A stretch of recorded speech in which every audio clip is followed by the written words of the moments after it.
ટેન્શન્સની અસર સોના ચાંદી પર પોઝિટિવ થઈ રહી છે। વાત સોનાની કરી લઈએ તો સોનામાં તેજી આગળ વધી અને કોમેક્સ ઉપર ભાવ જે છે $4,595 આસપાસ કે એના ઉપર કામ કરતા આપણને જોવા મળી રહ્યા છે। તો 4,600ના એકદમ નજીક કામકાજ થતું દેખાઈ રહ્યું છે અને 4,600 એટલે લગભગ ઓલ ટાઈમ હાઈના લેવલ્સ અહીંયા આગળથી બનવાની તૈયારીમાં। જ્યારે સ્થાનિક બજારની પણ આપણે વાત કરીએ તો 1,42,115ના પાર અહીંયા આગળથી કારોબાર થતો જોવા મળી રહ્યો છે। જતીનજી, સોનાને કઈ રીતે જોવું જોઈએ? સોનામાં જે અત્યારે આપણે ફરી પાછી એક સારી મજબૂતી આવતા જોઈ રહ્યા છે। આ સપ્તાહમાંની શરૂઆત પણ આપણને થતી જોવા મળી મજબૂતી સાથે। આજે બીજા દિવસે પણ કન્ટિન્યુ થઈ રહી છે મજબૂતી। 4600ની આસપાસ આપણે કોમેક્સ પર કામકાજ કરી રહ્યા છે। સોનાની આ મજબૂતી કેટલી આગળ વધી શકે અને આ જીઓપોલિટિકલ ટેન્શન્સનો સપોર્ટ મળી રહ્યો છે? ડેફિનેટલી છેલ્લા ઘણા વર્ષોથી તો આપણે જેને જોઈ જ રહ્યા કે જીઓપોલિટિકલ ઇશ્યુઝ ક્યાંય ને ક્યાંય સોનાની ચાલને જે છે સપોર્ટ કરી દે છે। જે બી માઇનર પ્રોફિટ બુકિંગ આવી જાય છે અધર રીઝન્સથી, એના પછી તરત જ પાછું બાઇંગ આવી જાય છે। સો હમણાં રિસેન્ટલી જે ટ્રેન્ડ થયો છે ગોલ્ડના માટે એ થયો છે કે ટ્રેન્ડ વાઇઝ આપણે જોવા જઈએ તો એક સારામાં તો પોઝિટિવ સાથેના જ આપણે કારોબારના સાથે જ જોયું છે।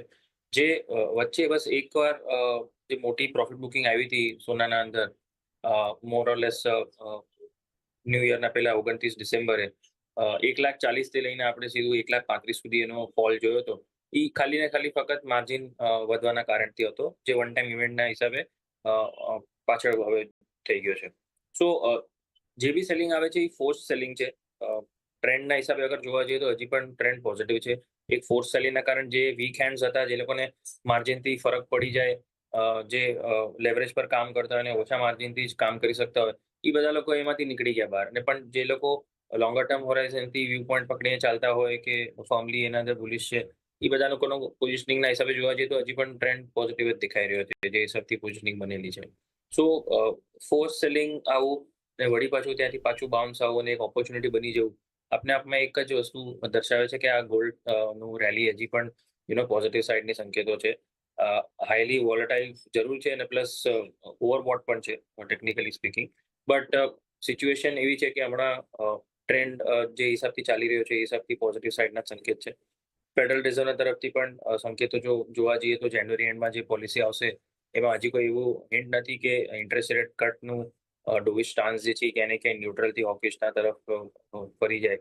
તો અગર એવું કંઈ થઈ જાય તો જ એના અંદર પ્રોફિટ બુકિંગ આપણે માનીને ચાલી શકીએ છીએ સોનાના અંદર, અથવા જે પોઝિટિવ ટ્રેન્ડ છે હજી પણ કન્ટિન્યુ થતો દેખાઈ રહ્યો છે।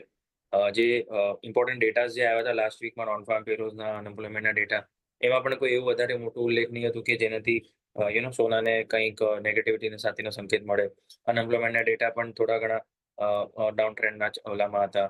સાથે સાથે નોન ફાર્મ પેરોલના ડેટા કોઈ એટલા બધા નથી આવ્યા કે જેનાથી ગોલ્ડને પ્રોફિટ બુકિંગ મળી જાય। સો અને ડોલર ઇન્ડેક્સ મેનલી કોઈ વધારે પોઝિટિવ નથી। સો આ બધી વસ્તુઓ ક્યાંય ને ક્યાંય ઉલ્લેખ કરે છે કે ગોલ્ડના માટે હજી પણ ટ્રેન્ડ ફોર્મ છે હાયર સાઇડ પર। બસ એ જ છે કે રેઝિસ્ટન્સ ફોર્મેશન જે છે એ લઈ શકે છે, but that is only technical basis. તો હવે લેવલ વાઇઝ અગર હું જોવા જાઉં તો હમણાં 1,41,000 પાસે ઇમિડિયેટ બેસિસ પર હમણાં ઇન્ટ્રાડેના હિસાબે સપોર્ટ છે।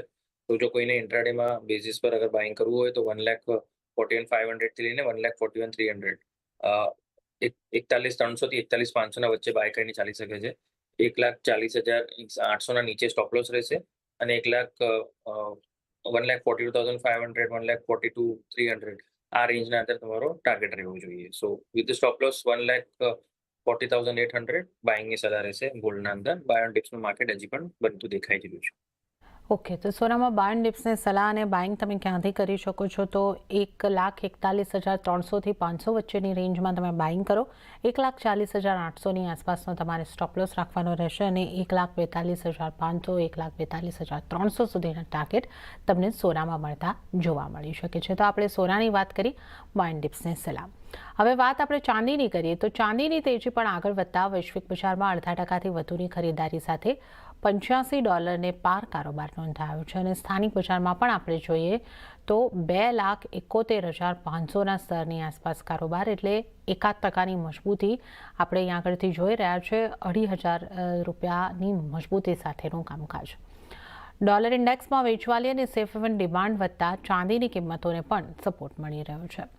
જતીનજી, ચાંદી ઉપર તમારો કઈ રીતનો વ્યૂ બની રહ્યો છે? ચાંદીમાં પણ આપણે જોઈ રહ્યા છે કે ઘણી ઝડપી તેજી ફરી પાછી આપણે જોઈ રહ્યા છે.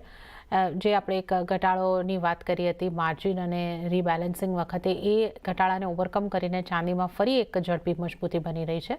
તો ચાંદીમાં કયા લેવલ બનતા જોઈ રહ્યા છો અને ચાંદીમાં શું કરવું જોઈએ? મોરલેસ હાઈલી ટ્રેન્ડિંગ કમોડિટી જે અગર જોવા જાઓ તો ચાંદી જ છે છેલ્લા 2 વર્ષથી આપણે જોવા જઈએ તો. અને સાથે સાથે લેવલ સ્પેસિફિકલી આના અંદર વોલેટિલિટી હવે વધી ગઈ છે. ડેલી અગર આપણે મૂવિંગ એવરેજ ડેલી એવરેજ જોવા જઈએ પ્રાઇસનું, તો જે પેલા 3 થી 4 હજારનું હતું થોડાક મહિના પહેલા, એ હવે ક્યાંય ને ક્યાંય સીધું હવે શૂટઅપ થઈ ગયું છે 7 થી 10 હજારના વચ્ચે. હવે એવરેજ તમે જોવા જાઓ ડેલી તો મિનિમમ 7,000 નું મુવમેન્ટ આવે છે અને ઓન ધ હાયર સાઇડ 15,000 સુધીનું પણ મુવમેન્ટ આવી જાય છે. સો હાઈલી ટ્રેન્ડિંગ કમોડિટી છે. લેવલ સ્પેસિફિકલી આના અંદર બહુ તમે એકદમ ધ્યાન રાખીને કરવું પડશે કે પોઝિશનિંગ કેવી રીતે રાખો. ટ્રેન્ડ ભલે પોઝિટિવ છે, બટ પ્રોફિટ બુકિંગ જે છે અન્ય કારણોથી અગર જો આવી જાય છે તો પોઝિશન તમારી ફસાઈ બી શકે છે. સો સ્ટોપ લોસ વગર ટ્રેડ ના કરવું સૌથી પહેલા હું સલાહ આપીશ. હવે લેવલ વાઇઝ આમાં ક્યાં આગળ ધ્યાન રાખીને કામ કરવું કે એના અંદર શું ઇમ્પોર્ટન્ટ છે, તો રિસન્ટ જે સ્વિંગ લોઝ છે જે સિલ્વરે બનાવ્યા છે હમણાં જાન્યુઆરી મંથના સ્ટાર્ટિંગના વીકના અંદર, એ છે 2,42,000 રૂપિયા. હવે 2,42,000 આપણે ઘણા દૂર છે, હજી તો 30,000 પોઈન્ટ દૂર છે. તો 30,000 સુધીનું સ્ટોપ લોસ રાખવાનું કરંટ માર્કેટ પ્રાઇસથી પણ વ્યાજબી ન રહે.